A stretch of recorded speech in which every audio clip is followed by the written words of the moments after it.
What's up guys, this is DWreck, and today I'm going to be showing you the best aiming tips and strategies I've learned since Season 1. I'm going to be telling you how to find your best sensitivity settings and then showing you my controller setup and sensitivity. I've had a ton of comments asking what my setup is, some out of curiosity, but most I think because you want to change yours. So why do you want to change up your sensitivity to begin with? Well, you probably want to find the best way to win, the secret sensitivity that's going to help you rip headshots and outbuild everyone. So let's talk about how you can find the one most suited for you specifically. Most players feel like the higher sensitivity you have, the better, which is only true if you can control it. Your sensitivity should be whatever makes you most likely to win the game and kill consistently. If you can win more often by being a really quick builder and less accurate shots, that's great. If you can win by being a low ground warrior, only building when you need to and then hit all your shots, awesome. Ideally, you want to find that middle ground where you hit your shots and build fairly quickly. Now, there are two main ways to aim in Fortnite, tracking and flick shots. Fortnite controller has a really strong aim assist, and when you pair that with first shot accuracy, it's a deadly combo. You hear PC players going, controller aim assist, aimbot's omega low, which is BS since we aim with our thumbs and they use their entire hand/arms, but they are right that the aim assist is strong. Like, really strong. Like, higher than any other game I've played. Whenever you aim in on an enemy, your cursor drags from way outside right on top of the enemy. Look how far away I am from this player, but as soon as I aim in, it drags right onto his head. That's pretty ridiculous. You can try this in pre-game lobby next time. It's still better to just track your enemy while aimed in, because every time you aim out, your bloom expands just a little bit. So in that window of time when you're aimed out, your accuracy is going to be a little bit worse. But you can use and abuse the system by aiming in and out rapidly when you can't hit a shot, and the game will help you out. This is especially useful actually when a wall or explosive blows up and you can't see shit. You know, when that smoke screen comes up, every time you whack a fence or C4 goes off, there's just a black screen in front of you. And you can't really see. You're probably wondering how you get laser beamed through that so often, and that's probably because the other player is spamming the aim button to track onto you immediately. It's also awesome when you're close quarters with someone and want to pump shot someone in the head. You can see how my aim gets pulled onto the enemy when I aim down sight here and here. What I do is I aim from the hip, and then if I don't need to be mobile, I can quickly aim, center my shot, and then release. With the blue mechanic in the game, a lot of your shots are going to miss, so you want to make sure you take the time to wait for that first shot rifle accuracy and hit the enemy in the head when you do have the chance. It also helps to tap fire to distance for consistent damage. Now, to work on your tracking, which is a huge part of your aim, let's move on to getting you your best sensitivity. We're going to do this step by step for you.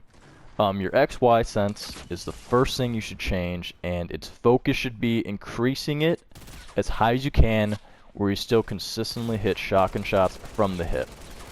It's also helpful to have some hip fire accuracy with your SMGs and ARs too, but the focus is probably going to be on the shotgun. If you're hitting your shots, bump it up until you're missing too much, because the higher you go means the faster you can build. You can choose if you want to prioritize quicker building for less accuracy by setting it higher, but I think your aim is going to be more important for winning, especially when you pair that with good positioning. I'd recommend a 5 at the minimum, the very minimum. If you're lower than that, you really don't have a good chance of winning. 6, you're going to be in decent shape. Nick Merckx plays on a 6-7, I'm pretty sure, and we all know how good he is on console. 7 to 8, you'll be building pretty quickly, and if you can use 9 or 10 with good aim, you're going to be an elite player. After you figure out what your best XY sense is, you can adjust your targeting sensitivity and scoped accordingly. Targeting is going to be your assault rifle accuracy, anything where you aim down sight, and it can always be adjusted to fit you perfectly. There's no reason your AR accuracy should ever be out of control, even with a high XY, because you can always raise and lower ADS to land consistent shots.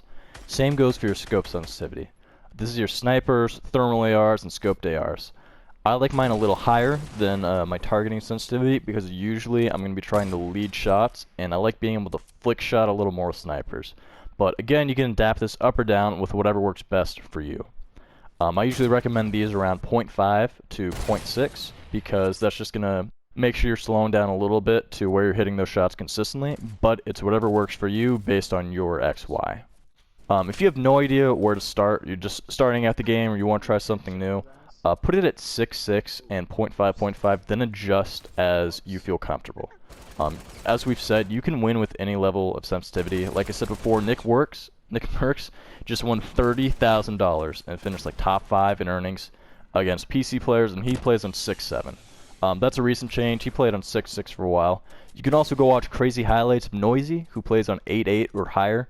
As long as you focus on your positioning, build when needed, hit shots, and just kind of play your game right, you can win with almost any sensitivity.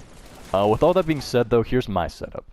To start, I use Builder Pro with a regular controller, regular grip, no scuff, no battle beaver, no control freak grips, no claw, and I only use my index fingers on my triggers. I'm actually having a scuff controller ordered coming inbound, and I think that's going to help with my jump shots a little bit, just because I'll be able to click a back paddle with jump and aim at the same time. But for all my videos before this, no scuff. If I'm mid-fight, the only thing that I'll claw, usually, is I use my left index finger to change materials. Since change materials is left on the D-pad. If I end up wanting to use a different mat in the middle of a fight, I don't have to take my thumb off sprint. For my settings, though, I have 9x, 9y. It's pretty close to max sense. You should definitely know that sensitivity only moves by whole numbers. You can't get specific. So for you, you'll always be at 6, 7, 8, whatever, whole numbers. You can't try and change it to like an 8.5 or something, because it'll always reset back to the middle at 8. My ADS is normal. I keep it at 0.55, so I can control my shots down sight more easily. But I like being able to lead shots more on scoped sense, so that's higher. I do use turbo build, so if I'm building floor, wall, ramp, I'm just holding those pieces down in succession. Same thing goes for the rest of my builds. Occasionally I do overbuild with turbo on, which is something I'm working on, but I found that in general it's a lot more reliable. The other big settings I like being able to sprint by default. To me, I tried it out and it was pretty weird at first, but it just made build fights a little easier, just being able to move my stick forward without having to click it down every time. You do have to click down on your left stick if you do want to start walking and crouching, though. Just keep that in mind if you try and decide to switch.